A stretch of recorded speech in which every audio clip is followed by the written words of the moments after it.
Hello friends, welcome back to my YouTube channel with a new video. So in this video I'm going to show you how to hide apps in your iPhone. So let's start the video. So first of all, you have to select the app or anything that you want to hide. Here you can see after long tap on a icon, there are many options appear. You have to press on required face ID.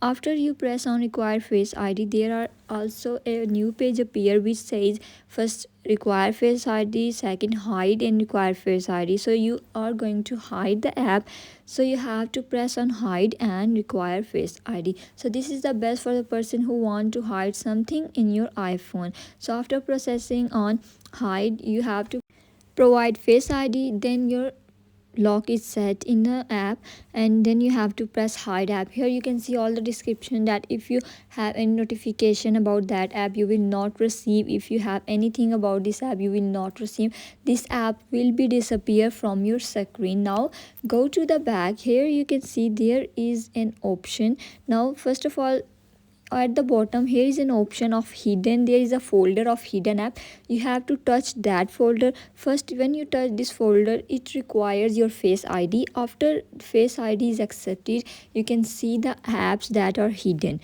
So then you have to press on that app, the hidden app. It will again ask for your face ID. So if you want to unhide, again you have to long press on the app and there is an option unhide. So this is the very basic and easy procedure how you can hide apps on your iPhone. Hope so you all like this video, enjoying this video, and don't forget to subscribe the channel, hit the bell icon and stay tuned for the more videos. So this is very easy procedure by which you can hide anything, any app, and easily unhide them. Thank you so much for watching the video. Stay tuned for the new video.